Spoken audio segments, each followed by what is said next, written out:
Je vais te crever les pneus de ta voiture. Ah non, non, c'est les nôtres, hein, donc tu te calmes, Sabine. Le vin, c'est la terre. Le vin, c'est aussi le soleil. Parce que quand on a le goût de la chose, quand on a le goût de la chose bien faite, le beau geste, qu'est-ce qu'on cherche dans le vin, comment on le goûte. Il a du nez, hein. Je vais appeler la famille d'un comédoc. Wine Woman Show.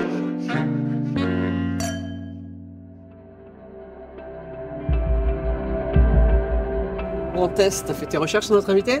Ah, évidemment, je suis incollable sur Sabine Fauché, la gérante et vigneronne du château d'Inclassable. Je t'écoute. Ok, donc Sabine, c'est la 5e génération. Sa famille possède le château depuis 1900. Ils sont très tournés vers l'environnement. Ils sont labellisés HVE, vegan et bio. Le tout sur une exploitation de 15 hectares d'AOC Médoc. Parfait. Et toi, Stéphane, tu la connais bien?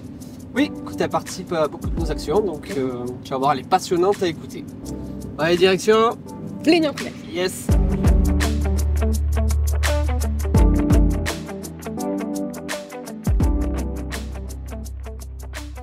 Bonjour à tous et bienvenue sur le podcast du Wine Woman Show, le premier épisode avec Sabine du château d'Inclassable. Bonjour Sabine. Bonjour à tous. Merci beaucoup de nous recevoir chez toi. C'est un super cadre. Tu connais le concept du podcast? Je le connais, mais je te laisse en parler. Eh bien, tout simplement, on veut valoriser les vignerons des AOC Médoc au Médoc parce qu'on les trouve formidables et qu'on veut prendre le temps de montrer aux gens qu'ils le sont, tout simplement. Tu as remarqué les petites parenthèses autour du goût? Oui. En fait, c'est parce que on va recevoir évidemment des hommes et des femmes et donc aujourd'hui, c'est un vrai parité. Wine Woman Show avec toi. C'est bon pour toi? Impeccable. Ce cadre, il est magnifique. Il y a des cygnes, il y a des vignes. Donc on est à Prignac, Prignac-Médoc. C'est la commune de Prignac en Médoc. On est 270 habitants. Tu n'es pas la première fauchée Non. qu'on interroge. Parce Oui. qu'on avait fait un petit portrait avec ton papa. Il nous avait parlé de plein de choses. On n'avait pas tout pu publier parce qu'on a un petit problème de son à l'époque. C'était nos premières vidéos. D'ailleurs, si vous voulez les retrouver, c'est sur notre Instagram. Hein. C'est bon, soyez indulgents, c'était vraiment les premières vidéos. Il nous avait parlé de ses souvenirs à la vigne. Il partait avec ses parents. Il partait à vélo, je crois, et donc il mangeait sur place parce qu'il n'y avait pas le temps de revenir à la maison. Et donc il prenait du lard, et à la vigne, il ramassait les poireaux sauvages, il faisait brûler quelques sarments, et il faisait cuire tout ça. Voilà, c'est ses souvenirs d'enfance de la vigne. Est-ce que toi aussi, tu as des souvenirs qui t'ont marqué de ton enfance liés à la vigne, au vin, tout ça? Les souvenirs, en fin de compte, c'est par rapport à... Déjà, je suis à la 5e génération de vignerons, de la famille Fauché, au service de la nature. Alors, petite paysanne, hein, mais en fin de compte, sur les souvenirs, c'est une vie en soi. Donc, les souvenirs, déjà, je suis née le 29 septembre, donc déjà, c'était un signe. Je suis sûre que je suis née sous un pied de vigne. Donc là, c'était les vendanges. Oui. Donc, mais en fin de compte, voilà, je suis tombée dans la marmite comme Obélix, quoi. Donc, les souvenirs, c'est tous les souvenirs. Voilà, un précisément, mais c'est plus ce partage qu'il va y avoir entre générations, avec les avantages et les inconvénients, hein, de travailler en famille. Mais avec la nature, voilà, c'est un bel échange, quoi. Et est-ce que tu penses que ces souvenirs-là que nous avait donné ton papa, c'est ça qui t'a fait aller vers le bio, vers cette façon particulière de travailler les sols en respectant au maximum donc les sols, les insectes, les fleurs? Tu penses que ça a joué de te dire moi aussi je veux des poireaux sauvages et je veux pouvoir les manger? On dit les pourraganes dans le Médoc, c'est le poireau sauvage. Mais en fin de compte, c'est plus, si tu veux, le principe, c'est on part du sol et on fait un produit noble. Derrière chaque bouteille, il y a toujours une famille, une histoire, une démarche. Et mon papa a toujours été je vais te dire n'importe quoi. Par exemple, papa, il va à la vigne et il me regarde le feuillage. Il va me dire, tu vois, le feuillage, il est un peu vert. Il y a telle plante qui pousse. Il va me sortir le nom en latin. Et en venant, il me dit, le sol, il est trop acide. Elle te parle de la vigne. Moi, je suis pas à ce stade-là. Mais cette observation qu'il peut y avoir. Et en fin de compte, c'est, comme je dis, c'est de la nature, on est là, elle nous donne tout, elle nous nourrit ensemble et on est là pour l'accompagner. Donc dans la démarche environnementale, elle a toujours été plus ou moins, que ce soit ensemble, où, on a été l'une des premières propriétés à être certifiée sur la haute valeur environnementale. C'est issu du Grenelle de l'environnement en 2013. Et où on a commencé à parler de la biodiversité et de la gestion des intrants.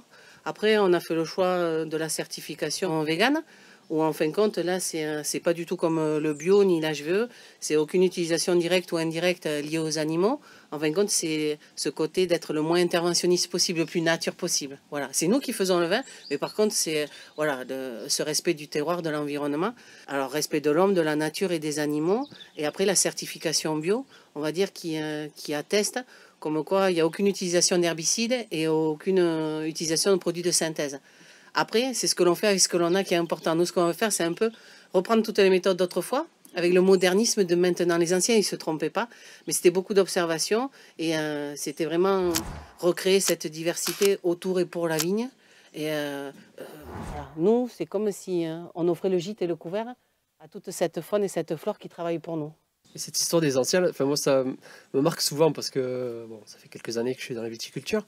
Et c'est vrai que souvent, il y a les méthodes se modernisent, mais il y a toujours cette référence aux anciens. Les anciens avaient planté là, ils savaient pourquoi, et il y a un vrai savoir qui était là, et ils n'avaient pas les outils pour deviner les choses. Enfin, mais je ne sais pas comment ils faisaient, mais en tout cas, on voit qu'ils ne faisaient pas n'importe quoi, et que même avec les outils modernes, c'est les mêmes endroits, les mêmes. Enfin, on voit qu'ils avaient raison, quoi. On revient aux sources, comme on dit, ils se servaient de l'existant et du vivant, même autrefois. On va dire, on me l'a expliqué un petit peu comme ça. Il n'y avait pas forcément toute cette chimie. On se servait de l'existant et du vivant. Après, dans les années 60, 70, tout ça, en fin de compte, on a pris toutes ces molécules qui existaient et on les a synthétisées. Alors, je schématise un peu, hein, mais dans le sens d'une recherche de meilleure performance, de meilleure qualité. Mais ces molécules, elles existaient au démarrage. Et c'est là que, bien sûr, on a été accompagnés. Au démarrage, je me disais, oh, c'est quoi ce marabout-là? Qu'est-ce qu'il me raconte avec ces macérations de rosier, ces macérations d'ortie, que ce soit. Mais c'est toutes ces molécules. Et c'est comme je dis, la nature, elle est bien faite. Hein. On ne sera plus là, alors qu'on soit là le plus longtemps possible, bien sûr. Hein. Mais en fin de compte, la nature, elle aura toujours un moyen de s'adapter. Donc, c'est se servir de la nature pour protéger la vigne, servir de la nature pour nourrir la vigne, ainsi de suite. Et les anciens, de cette observation, ils ne se trompaient pas. Et c'est vrai que maintenant, il y a une partie un peu plus moderne, que ce soit pour presser les vins, que ce soit pour... c'est plus le travail à la vigne, où les anciens, un truc tout bête, ils disaient par exemple, taille tôt, taille tard, rien ne va taille du mois de mars. Voilà, malheureusement, il y a des aléas climatiques et sur le gel, le seul moyen, c'est à nous de nous adapter. On va tailler un petit peu plus tard et ainsi de suite. Et après, on a beaucoup à apprendre des anciens. Tu parlais tout à l'heure du fonctionnement en famille. Oui. Donc, il y a ta maman, ton papa et toi, c'est ça? Moi, ils se sont arrêtés. Hein. Parce que, enfin, donc, on retrouve ce schéma pas mal dans le Médoc. Hein. Il y a beaucoup de vignobles qui travaillent en famille. Et moi, ça m'a toujours... Enfin, je trouve ça incroyable et je me demande comment ça fonctionne en fait, parce que c'est pas évident. Enfin, moi, je vois, on s'entend pas forcément de manière évidente avec sa famille. Surtout jour le jour, quoi. Et je voulais prendre un exemple. Tu travailles ta bouteille, la biodiversité en bouteille, là, dans les jarres maintenant. Oui. C'est quand même quelque chose d'assez innovant. Donc il y en a d'autres maintenant qui font ça, mais ça reste quand même assez innovant. Tu te rappelles comment la décision de ça, comment ça s'est décidé, comment vous avez discuté de ça, pourquoi, et la genèse de ça, par exemple, sur un cas concret? En fin de compte, sur l'élevage, sur les jarres, on n'invente rien. Hein. C'est toujours ce retour aux sources. Hein. Et sur la jarre, au démarrage, on avait vu un petit peu sur l'huile d'olive. Au jour d'aujourd'hui, hein, ils conservent l'huile d'olive sur des jarres en terre cuite. Alors là, c'est des jarres de 500 litres, 900 litres, qui viennent d'Italie, de Toscane. Et elles sont énormes, c'est magnifique à voir. Et sur l'huile d'olive, en fin de compte, ça conserve, ça ouvre la palette aromatique et ça conserve le gras. Et pour le vin, c'est exactement le but recherché. En fin de compte, comme je dis, c'est nous qui... Il y a un côté naturel à la vigne, bien sûr. Mais le vin, c'est nous qui faisons le vin. Et on se dit, autant essayer de revenir à... d'être le plus naturel possible. Parce que la terre cuite, en fin de compte, c'est... Alors je dis maître potier, je ne sais pas si ça existe, mais en fin de compte, ils prennent une corde et ils façonnent l'argile. Chaque jarre est unique. La partie moderne, qu'on disait, c'est la partie en inox sur le dessus. Ils le font cuire à 1000 degrés. Quand c'est cuit, ils les emballent, ils nous les expédient. Quand on les reçoit, on les met en eau extérieure et intérieure pour redonner cette élasticité, cette humidité. Dès qu'on les positionne, alors on dit amphore. Hein. Il y a les anses, on enlève les anses et c'est une jarre. D'accord. Donc un petit coup de stress voilà, pour les déplacer. Quand on les positionne, là, quand on met le vin, impressionnant, la terre cuite, elle absorbe le vin. Elle absorbe, et à un moment, ça se met à saturation. Et là, c'est le rôle du contenant, on va dire, où il va y avoir une micro-oxygénation. C'est comme quand on prend sur un verre. Le vin, il est un peu fermé, on va remuer le contact direct avec l'air, on ouvre la palette aromatique. Là, ça va être un contact indirect.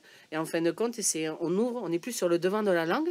Et on le verra après la dégustation sur le devant de la langue. Et on préserve la gourmandise du vin. Enfin, ça doit pas dû être facile de prendre cette décision d'investir dans des jarres, sur un profil de vin qui tu sais pas si ça va plaire ou pas. Enfin, comment vous avez décidé Mais ça au démarrage, alors c'est vrai que c'est la tradition médocaine de faire un élevage en barrique. Alors c'est des barriques de 225 litres, 400 litres, que l'on fait aussi, c'est toujours. Déjà, le travail du sol dans la démarche, c'était. Il y a, comme je dis, un côté naturel sur la vigne, mais il faut aussi un côté, un équilibre sur le vin entre l'alcool, les tanins, l'acidité et le fruit. Par exemple, de refaire le travail des sols, on va avoir une certaine minéralité, une certaine fraîcheur. Et du fait qu'on rentre, c'est nous qui faisons le vin. C'est pas on fait le vin que l'on aime déjà. En fin de compte, c'est là qu'on a commencé à faire, par exemple, sur des barriques de 400 litres, où le rapport entre le bois et le vin est moindre pour préserver la fraîcheur et le fruit en fonction de cépage. Et la jarre, c'est ce même rôle qu'il va y avoir où, si tu veux, sur la barrique, on est gaulois, et en fin de compte, sur la jarre, on est romain. Donc, je veux dire, c'est vraiment, on reprend encore sur les anciens, ils ne se trompaient pas. Alors, c'était plus au démarrage sur le transport, mais sur le rôle de la jarre, c'est, voilà, c'est comme je dis, c'est ce retour aux sources que l'on recherche. On trouve cohérent aussi sur la partie plus technique à faire sur le vin. Et tu penses que c'est tes études en biologie qui t'ont incité à aller vers la jarre, à faire ce choix? Moi, en fait, je suis technicienne de laboratoire, côté médical. Hein. Et en 99, alors, ce que je voulais faire, c'était comme les experts à la télé. On était parti, que ce soit pour faire technicien de laboratoire, alors je crois que c'est 3 ans ou 5 ans de gendarmerie, et après une école spécialisée. Et en fin de compte, mon papa, c'était en 99, hein, il me dit, c'est bon, elle est partie pour des études là pour 15 ans. Et elle dit, viens à la propriété une année, tu vois. Si ça te plaît, tu restes. Si ça te plaît pas, tu continues tout ça. Tu te prends une petite année de pause. Il m'a pas fait de cadeau, hein, à venir, que ce soit à la vigne, que ce soit tout l'ensemble. Je me doute. Et en fin de compte, ce que j'ai trouvé bien, c'est cette relation avec la nature. C'est tout le monde peut faire du vin, mais partir d'un terroir et ça, et faire quelque chose qui nous ressemble, comme je disais, derrière la bouteille, c'est une famille, c'est une histoire, c'est tout ça. Ce sentiment de liberté, aussi d'incertitude, parce qu'on travaille avec la nature, c'est elle qui a le dernier mot. Moi, j'ai dit, je signe. Et en fin de compte, du fait que j'ai pas eu de contraintes, on m'a pas forcé, parce que c'est une vie en soi. Hein, comme on est vigneron indépendant aussi, on fait la vigne, la vinification et la commercialisation. Alors, on n'est pas forcément bon dans tout, mais c'est ce multitâche qui est intéressant et ce rapport à la nature. Donc j'ai signé. Et tu regrettes pas? Je râle beaucoup, mais ça c'est normal. C'est peut-être médocain. Et tu parlais de cette multitâche, ouais, c'est impressionnant le métier de vigneron, le nombre d'activités que ça demande. D'ailleurs, je crois que tu reviens d'un salon à Lyon, si je dis pas de bêtises. Oui, tout à fait. Tu vas là-bas pour vendre ton vin, parler avec les gens. C'est ça. Vous êtes très nombreux, j'imagine, à Lyon, je sais pas trop, quelle Lyon, est la salle? c'est les vignerons de vignerons indépendants de France. Donc, sincèrement, déjà juste en France, il y a, au point de vue vin, au point de vue gastronomie, il y a une telle diversité, une telle richesse, bien sûr dans le monde entier, mais juste en France. Et le meilleur des vins, si on l'aime pas, on l'aime pas. Le tout, c'est de faire déguster les vins. Et cet échange qu'on peut avoir avec les gens, et je trouve que c'est une belle image qu'il y a derrière, et l'échange qu'on peut avoir. Voilà, ça, c'est important de faire déguster, de se déplacer. Ça a marché là, le salon de Lyon? Ça marche, on râle tout le temps, on veut toujours mieux, bien sûr. Moi, je me demande toujours ce que... Enfin, il faudrait que je t'écoute, en fait, tout simplement, mais j'ai pas eu l'occasion de vraiment rester à côté de toi quand tu es sur un salon. Je parle beaucoup. Mais, voilà. Écoute, je vais te lire un retour qu'on a eu, tu me diras si tu sais d'où ça peut venir. 10 minutes à écouter Sabine, et on apprend plein de choses. Une passionnée qui aime le partage, ses cuvées sont des petites pépites comme elle. C'est beau, ça. Ah si, c'est beau. Tu sais d'où ça vient, ça? Non, du tout. C'est les retours des cavistes suite à notre week-end, ouais. Donc tu vois, vraiment tu touches les gens et voilà, moi bon, en même temps je le vois, tout ce que tu racontes, ce que tu veux nous dire, c'est hyper Après, c'est intéressant. pas forcément moi, c'est juste ce fait. Il y a écrit Sabine. Oui, mais sur là c'est juste un message que l'on amène. Mais déjà, on a une base où on a notre terroir sur là où c'est Médoc, au Médoc, sur cette diversité, sur toute cette richesse et tout ça, c'est juste un peu messager. Donc, mais ça me tout ça est sur boosté. Ouais, d'ailleurs, tu parles du Médoc, et évidemment, bon, c'est un cadre qui est exceptionnel et assez unique hein, dans sa configuration au milieu des eaux, tout ça. Et je voulais te demander, pour toi, ton exploitation, en quoi elle est médocaine par rapport à une exploitation du Sud, une exploitation de Bourgogne? Enfin, qu'est-ce qui fait qu'elle est médocaine? Déjà, la situation géographique, hein, que ce soit voilà, dans le Médoc. Alors, bien sûr, il y a un côté chauvin, mais on est tous chauvins de notre région et tout ça, hein, où... je trouve que la situation géographique est quand même assez importante où on a le côté atlantique, de la pointe de Grave jusqu'au bassin d'Arcachon, c'est la route des lacs, sable pain bruyère. Notre côté terroir, les sols argilo-calcaires, graveleux, c'est vraiment cette diversité. Et après, le côté rivière. C'est la Gironde, c'est le plus grand fleuve d'Europe, mais on dit rivière. Hein, nous. Et en fin de compte, c'est de l'eau douce, ou en fin de compte, on est plus sur les cabanes de pêche. Et ça, cette diversité de paysages, on a les Landes qui sont un peu plus loin, on a les Pyrénées, on a déjà voilà, ce microclimat. Alors en ce moment, il nous embête un petit peu parce que c'est un peu pas les tropiques, mais chaleur, humidité, un peu d'acidité, c'est déjà pote pour le milieu, mais c'est toujours à nous de les adapter. Donc cette situation géographique est quand même assez exceptionnelle. Après. Voilà, je sais pas, on a un cadre magnifique. Alors, on a un côté peut-être un petit peu sauvage. Moi, je préfère dire authentique. Tu dis, ça nous adapter, comme si, voilà, alors que tu es en bio, tu es dans le Médoc, ou quand même, en plus, avec une année climatiquement compliquée. J'imagine que tu as dû bosser comme une malade pour arriver à Après, faire du vin, quoi. On a fait le choix qui est un organisme extérieur et selon son cahier des charges qui nous dit, voilà, le travail est fait. Mais après, c'est ce que l'on fait avec ce que l'on a. Après, dans la situation géographique que l'on a par rapport, on va parler par exemple sur le bio. Là, avec ce climat, chaleur, humidité, comme je disais, et d'un peu d'acidité, c'est jackpot pour le mildiou. Et pour lutter contre le mildiou, c'est par exemple sur le soufre, sur le cuivre. Voilà. C'est des micro-dosages, mais là, on serait à 40 traitements. Donc, pour limiter, c'est partir sur des alternatives végétales et minérales. Comme je dis, la nature est vraiment bien faite, où on va utiliser par exemple, du bicarbonate de potassium, sur les écorces d'orange, sur vraiment reprendre tout l'ensemble pour limiter. Et la problématique qui peut avoir, c'est pas une problématique, mais c'est à considérer, c'est notre voisin, il est juste à côté. On aime tout le monde, mais on n'impose rien. Et c'est vraiment notre choix d'accompagner la nature. Mais il a fallu au démarrage, si tu veux, on a commencé par une lutte biologique, par conservation et aménagement des habitats. C'est-à-dire recréer une diversité autour et pour la vigne. C'est-à-dire par rapport aux voisins, c'est comme je dis, on n'impose rien. On arrache 2-3 rangs de vignes, on laisse une petite bande de tampons, en plus on met un petit arbuste, un petit bosquet. En fin de compte, la vigne, quand elle reçoit un stress, elle abandonne le raisin. Gros stress le feuillage, gros stress le bois, et elle se focalise toujours sur les racines. Elle dit, on va prendre le chemin le plus long, on va se focaliser sur les racines, dans le sens une meilleure base, moins de fragilité à l'extérieur, bien sûr. Donc on apporte des oligo-éléments, on adapte le paysage à un petit point d'eau, une lisière de bois, un enherbement naturel sur toute la propriété. Comme je disais, on offre vraiment le gîte et le couvert. C'est comme si on essayait de recréer un écosystème en soi, toute la nature qui va travailler pour nous, pour la vigne. Nous, on est là juste pour garder sur l'équilibre. Et en fin de compte, on arrive petit à petit, comme je dis, c'est la biodiversité. La nature est vraiment bien faite. Hein. C'est le berger de la vigne, quoi. Tu fais que l'accompagner, en fait. C'est ça. Un petit maillon de la chaîne. Moi, je dis un petit pas pour la nature, mais je pense que c'est un grand pas pour l'homme. C'est beau, ça. C'est vrai que c'est beau. Non. Écoute, je te propose de passer à une rubrique nouvelle. Forcément, c'est l'épisode 1. Mais, donc, c'est Tessa. Tessa qui est en quête de potin. Oh, la balance. Ok, bon Sabine, moi je suis un peu là pour te taquiner aujourd'hui, ok? Donc j'ai fouillé et j'ai fait ma petite commère. J'ai découvert 2-3 petites choses dont on pourrait discuter. En coupe. Ok, donc tout d'abord, si je te dis trésor médocain, coin secret autour d'un chenal et champignons, est-ce que tu me répondrais pas je pique des cèpes un peu? Allez, bravo. Est-ce que ça te dit quelque chose? Après, qu'est-ce que ça serait de... En fin de compte, comme je dis, dans le Médoc, on a les bois qui sont juste à côté. Ouais. Et c'est vrai que ce soit sur les cèpes, la nature, voilà, elle est là pour nous nourrir, elle est là pour nous accompagner. On se ressource avec tout l'ensemble, donc c'est que des bons moments, que ce soit côté des chenaux sur la rivière, que ce soit de tout l'ensemble. C'est un peu chasse, pêche et tradition, un petit peu dans... Est-ce que, là, vraiment, le coup du chenal, est-ce que tu as un petit souvenir avec la chasse aux cèpes pas loin d'un chenal? Avec Jessie, ta sœur. Est-ce que ça te revient? C'était une bêtise ou pas? Un petit peu. C'est vrai? Ça se dit pas tout ça, ça reste entre nous de toute manière. Non. Après, je devais être très jeune, non? C'est pas... Elle nous a dit que vous étiez partis chercher des cèpes et que des gens étaient arrivés et vous vous étiez dit « Oh non, faut qu'on se cache, faut pas qu'ils sachent qu'on est là. » Et que vous avez sauté derrière le chenal. Je me trouvais ça. Et que c'était un peu une tradition que des fois vous reveniez avec un coffre entier de cèpes. Si tu veux, les coins, ça se dit pas.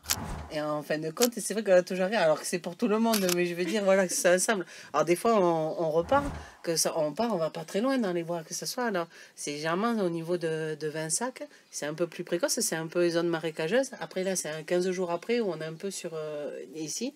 Et quand il y a les chenaux, l'ensemble, voilà, on fait le moins de bruit possible. Donc, mais elle a dit la suite qu'en fin de compte, les personnes, on était planqués. Alors, bien sûr, dans les ronces et tout ça. Alors, comme je ne suis pas très mince, voilà, il me faut de la place, alors des ronces partout. Et en fin de compte, on a vu ces chères personnes qui sont arrivées, qui ont fait « Oh, des cèpes oh !» et qui les ont ramassées devant nous.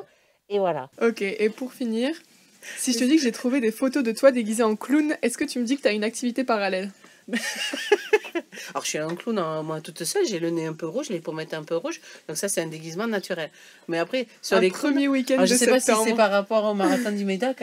Ou c'est vrai que alors, je suis bénévole, que ce soit bénévole. Il me faut une semaine pour récupérer, moi, juste en étant bénévole, où je me dis, ils sont fous de courir 42 km, que ce soit un petit peu plus. Mais en fin de compte, voilà, c'est le sport en plus, que ce soit sur le vin, les dégustations, les paysages, que ce soit, où c'est fédérer tout le monde, et ça, c'est super. Après, voilà, c'est à nous aussi d'être acteurs sur des événements comme ça. Donc, je suis, moi, bénévole au château Tronquoy-la-Lande, et depuis longtemps, ça fait quelques années... Et c'est quelque chose où on re-signe chaque année. Ça Donc fait les combien de déguisements, ça fait... Alors comme j'ai 20 ans, bien sûr, ça fait... non, ça fait dès que j'ai peut-être à l'âge de 15 ans, de 16 ans, que j'ai commencé à participer, là, un peu plus active, bien sûr, que ce soit là, où c'est important aussi, les bénévoles, que ce soit ensemble, mais où c'est un bel événement. Ouais, j'ai vu que chaque année, vous jouez le jeu, vous vous déguisez. Il y a eu les Schtroumpfs, non? Il y a eu le sport, il y a eu les héros, il y a eu tellement où on essaye un petit peu. Après, c'est tout de se retrouver, voilà, que ce soit plus ensemble. Et aussi, là, au Médoc est présent aussi pour présenter. Tout à fait. Et, C'est un gros moment pour nous. C'est un beau partenariat. Oui. On est fiers d'être partenaire du marathon. Oui. c'est vrai qu'on ne se prend pas au sérieux, mais il faut que tout se passe bien et les déguisements, voilà. Ne me sors pas de photos, s'il te plaît. Non, j'oserais pas. Non, mais... Ok, bah merci Sabine, t'as répondu à mes petites questions. Merci Tessa et bravo. Pour Sabine, on va démarrer la rubrique En vrac. Dites-lui que j'ai plus de genoux. Il dit qu'il a plus de genoux. Il dit qu'il voit pas le rapport. Alors, en vrac, c'est tout simplement que je vais te poser des questions à la suite, mais elles n'ont aucun lien entre elles. Donc c'est pour ça. Je peux répondre par oui ou non, hein? Tu réponds Oui, bon. évidemment ce que tu veux. Allez, on y va. Tu as un vrai talent pour la photographie. Tu fais plein de photos super sympas. Qu'est-ce que tu l'as travaillé un peu? C'est pas un talent, c'est quand la nature, elle est là, on fige un petit moment où, je veux dire, nous, on fait pas grand-chose. Non, je n'ai pas forcément un talent, mais c'est la nature où, voilà, pareil, cette diversité, tous ces éléments et tout ça, où ça suffit à faire quelque chose de plus ou moins joli. D'ailleurs, les gens, ils peuvent retrouver tes photos sur le compte Instagram. Sur Instagram, que ce soit sur notre site, C'est Château Inclassable. Château L'Inclassable, Ouais. tout attaché, ou sur notre site www.linclassable.com. Et donc, ouais, Après, le mieux, c'est de venir directement sur la propriété où, en fonction des saisons, on voit un petit peu la nature et comment nous, on s'adapte à chaque fois. Voilà, que ce soit la période automnale, que ce soit le feuillage, les couleurs, ça, c'est vraiment magnifique, quoi, de tout l'ensemble. Et toi, tu as un appareil photo particulier Non, alors maintenant, un peu au téléphone. Après, il y a de super équipes qu'on ne voit pas, qui sont pas très loin de nous, qui font de superbes photos. Non, après, ça, les téléphones ou les choses comme ça, où...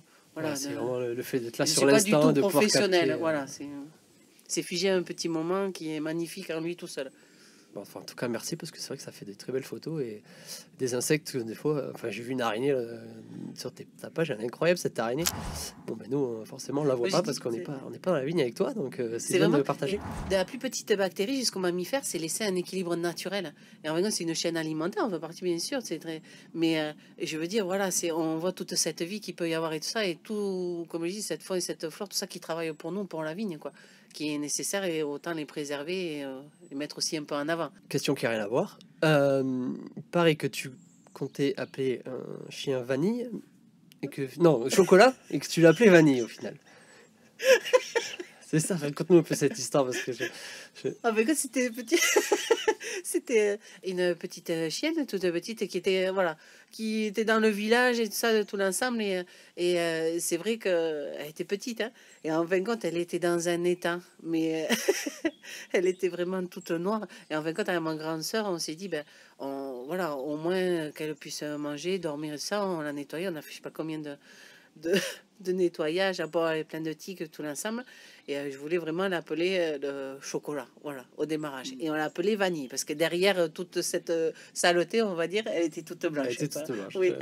Voilà. Mais d'ailleurs, nous, à chaque fois qu'on fait un tournage dans un château, il y a toujours un chien. C'est quoi ce lien entre le vigneron et le chien? C'est la nature, que ce soit, voilà, comme j'ai dit, c'est vraiment ce partenariat, que ce soit même là, sur l'état, on a les petits signes. C'est deux couples, en fin de compte, c'est nos meilleurs gardiens. En fin de compte, on va pas les caresser, ils sont sauvages.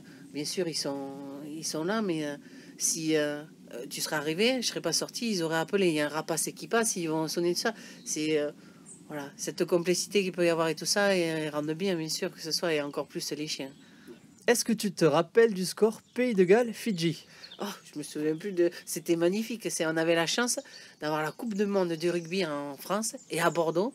Donc on est parti avec la grande sœur faire la surprise où papa c'est un passionné, que ce soit voilà sur le sport, et d'y aller. Je me souviens, on arrive à Bordeaux, on voulait garder le mystère hein, un petit peu. Et là, prendre bien sûr le tramway, que ce soit ensemble. Et en fin de compte, le premier tramway qui arrive, bondé. Et tous, ils étaient, ils étaient dans les tenues des supporters et tout ça. On s'est dit, on va se faire griller là. Papa, il trouvait un peu bizarre, il a rien dit. Mais en fin de compte, c'est des moments super. Et ça, je pense qu'on ne le verra qu'une fois dans notre vie. Je pense pas que la Coupe du Monde se refera en France, que ce soit... Voilà, pour info, c'était 32-26, 4 essais partout, ouais, c'est un sacré match. Ah, magnifique. Et donc c'était un cadeau que tu as fait avec ton papa, avec ta sœur. Oui, avec notre sœur, c'est le moment de se retrouver aussi, de prendre un petit peu le temps aussi. Tu es élu local. Donc tu parlais 226 habitants à Prignac. On a fusionné avec la commune, mais voilà, petite conseillère, mais c'est très rural, c'est plus du bénévolat à notre échelle. C'est pas une question ni politique ou comme ça, c'est plus voilà, de prendre le temps où c'est notre lieu de vie. Donc voilà, c'est d'être acteur aussi dans ce sens-là. Mais je suis petite joueuse là aussi, hein, c'est pas... Non mais attends, donc, parce qu'on disait le métier de vigneron qui est multifacette, mais qui est aussi... hyper chronophage. Enfin, on est d'accord que j'imagine que ça prend un bon moment de ton temps et malgré ça, tu arrives à te libérer pour c'est une vie en soi. Mais que ce soit sur la commune, en fin de compte, il y a une équipe qui est derrière. Que ce soit sur notre maire, sur les adjoints et tout ça. Après, c'est vrai que je râle un petit peu parce que des fois sur les réunions, je disais à 9 h du matin, mais vous bossez pas ou quoi? C'est pas possible. Mais en fin de compte, non, c'est... Et je vous dis, moi, c'est plus où j'ai pas grand rôle. C'est vraiment une petite équipe et c'est plus du bénévolat à notre échelle. Voilà, sur la commune où on a fusionné depuis 2019, où on est devenu la commune de Blénian-Prignac. Voilà. Tout à fait. Et d'ailleurs, qui a pas mal d'activités, mine de rien, si tu regardes les Noisetines.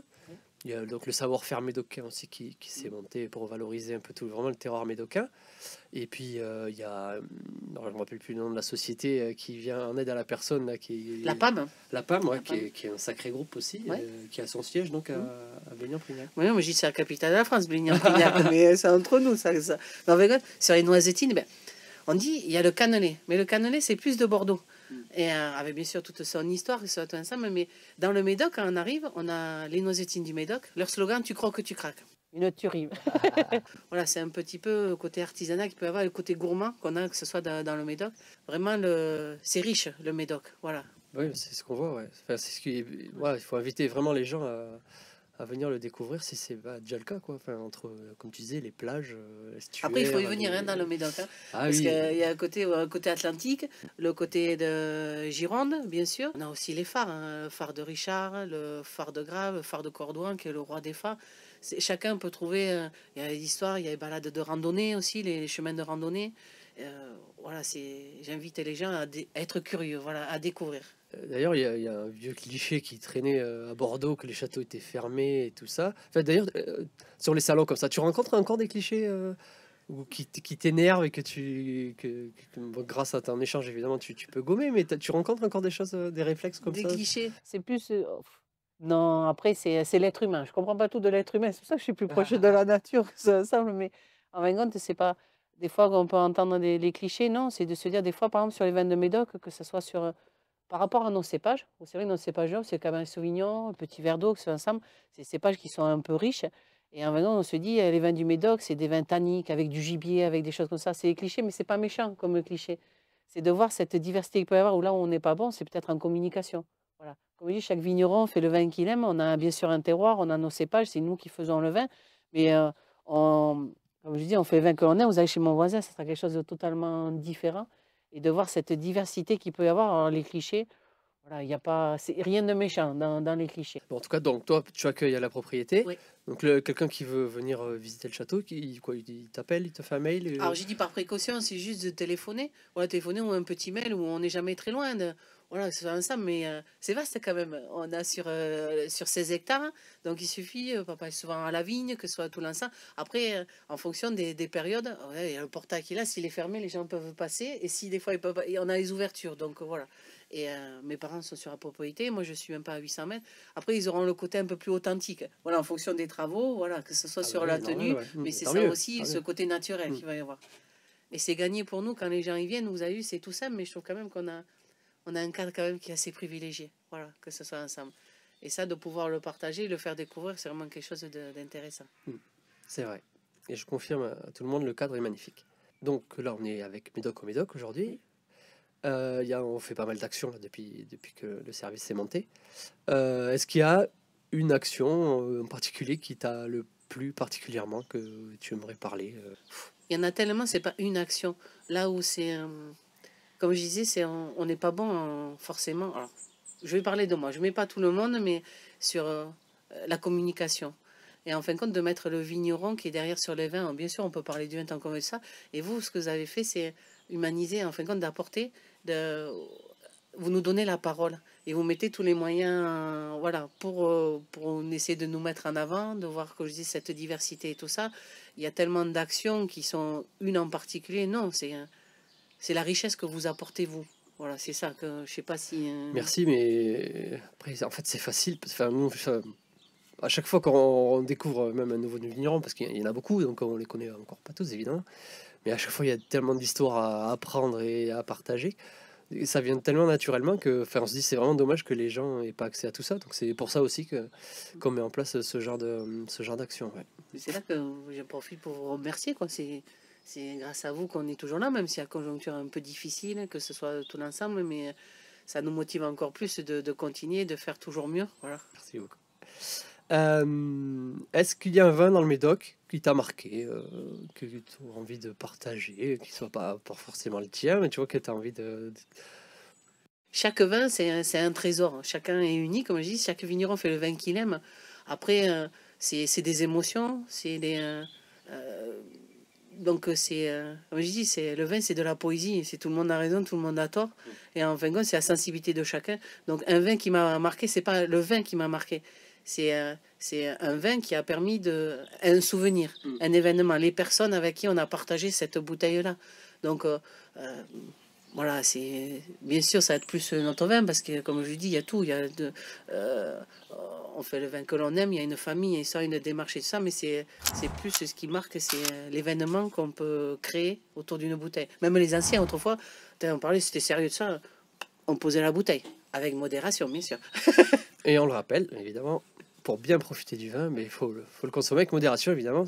Le mieux, c'est de s'en souvenir, quand même. Écoute, merci beaucoup. Merci. La rubrique en vrac se termine.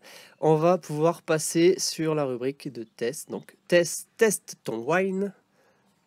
À toi, Tess. Stop goût en place, je suis prête à en découdre.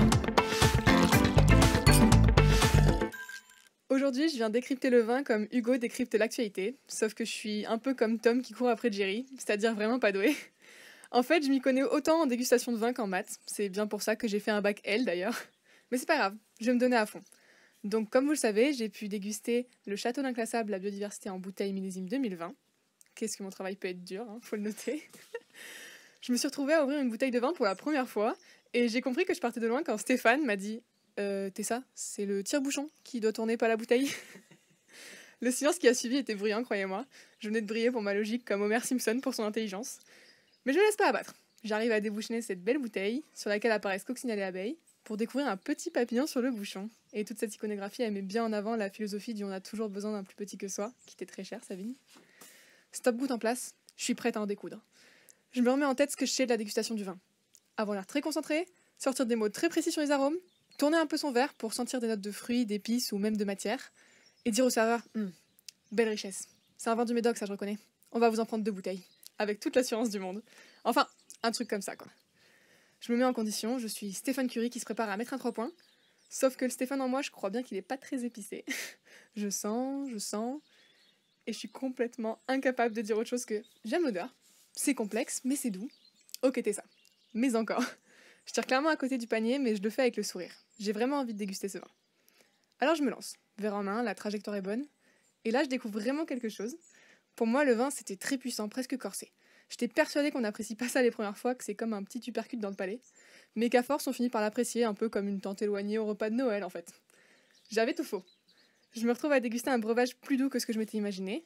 Le milieu de ma langue s'active en premier, au contact du vin, de manière assez naturelle, bien que ce soit pas quelque chose d'habituel pour moi. Puis c'est toute ma bouche qui est prise dans la dégustation. Il est pas très acide, et sa force, bien que présente, n'est pas celle du coup que je m'attendais à recevoir. Est-ce que c'est ça qu'on appelle le caractère? Est-ce qu'on peut même parler de caractère pour un vin, ou est-ce que c'est réservé au fromage? Ouais, définitivement, j'ai pas les mots. Mais c'est pas pour autant que je peux pas profiter de ce petit moment. Finalement, je lui trouve une grande buvabilité. Bon, en fait, pour arrêter de faire comme si je m'y connaissais, je trouve qu'il est facile à boire ce vin, même pour une petite novice comme moi. Je le trouve plus doux que ce à quoi je m'attendais, tout en ayant une longueur en bouche assez agréable. Bon, me demandez pas de vous dire s'il a plutôt des parfums de cannelle, de vanille, de fruits des bois, de cerises ou encore de carottes, que sais-je. Je sais qu'il est fruité, mais je ne saurais pas vous dire tout ça. Bon, alors Sabine, que penses-tu de mes impressions? Est-ce que tu me rejoins sur cette espèce d'analyse? Ou est-ce que tu vas me courir après en me disant que je suis vraiment une inculte sans aucune sensibilité? En tout cas, je te remercie pour ce très bon moment que j'ai passé. Non, merci à toi d'avoir découvert un petit peu ce vin. En fin de compte, ce qui est difficile, c'est de mettre un terme sur une sensation. Oui. On l'a tous, mais en fin de compte, et souvent, on fait appel à un souvenir.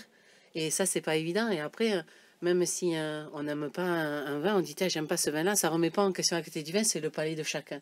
Donc déjà, merci à toi d'avoir pris ce temps de déguster. Je suis ravie de voir qui t'est plu. Et en fin de compte, dans la dégustation, on retrouve un petit peu...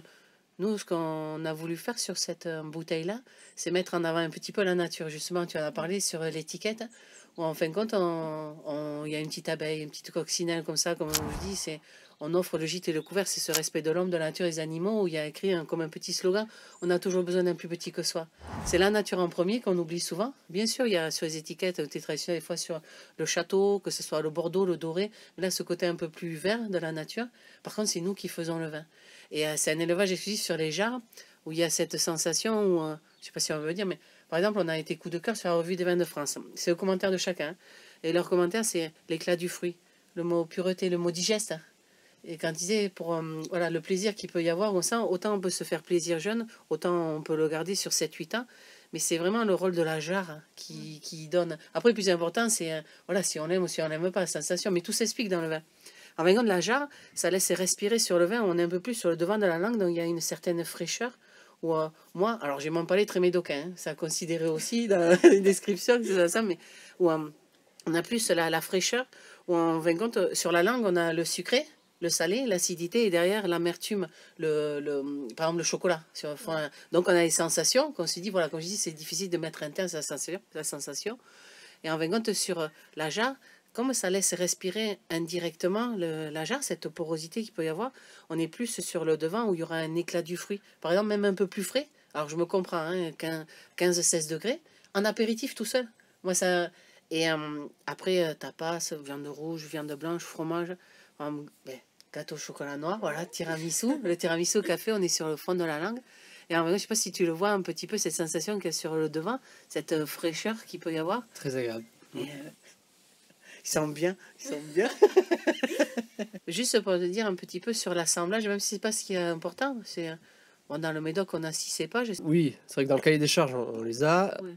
C'est vrai que sur le terrain ils sont tous là, mais à des proportions quand même très différentes. Oui. On a quand même certains cépages qui sont très très peu représentés, oui. Mais les plus importants ça va être évidemment Cabernet Sauvignon, Merlot. Oui. Et ensuite, petit verre d'eau, Cabernet Franc. Ouais. Ouais. Et c'est vrai que dans l'ordre de maturité, par exemple, on a le Malbec. Le Malbec qui est très peu répandu, mais qui a un petit peu, que ce soit sur alors je schématise, ça va apporter comme une complexité aromatique sur les vins. Alors ici, dans l'assemblage, on est Cabernet Sauvignon en majorité, 60%, okay.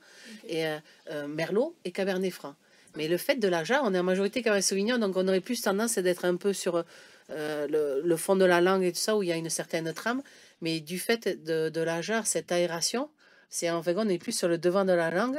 Donc voilà, c'est vraiment comme si c'était un leurre, la jarre. C'est bien, on peut le garder 7-8 ans sans problème. Après, sur les cépages, par ordre de maturité, le Malbec, Merlot, on va dire c'est fruité, la rondeur, je schématise. Cabernet Franc, c'est la finale en bouche, ça étire les vins. Cabernet Sauvignon, c'est la mâche, la structure. La Carmenère, qu'on oublie un petit peu, mais il y a le Château Carmenère aussi, que ça c'est ensemble, on le retrouve un peu. Je crois qu'il y a les ormes sorbets aussi, qui en a. Et c'était l'un des cépages qui dominait dans les années 1900. Il y a eu la maladie, phylloxéra, l'oïdium qui est arrivé, cépage totalement ravagé, mais toujours autorisé.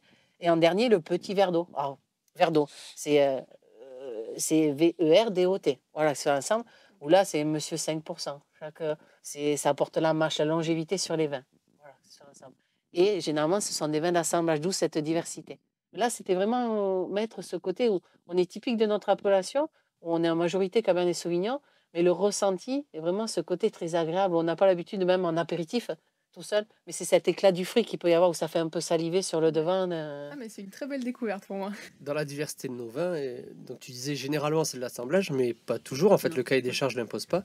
Et on retrouve des 100% petits verres d'eau, des 100% Malbec, des 100% Cabernet Sauvignon. On retrouve plein de choses qui participent aussi à cette diversité de profils de vin, en plus de tous les terroirs qu'on peut avoir, quoi. On voit que chaque cépage a vraiment ses caractéristiques.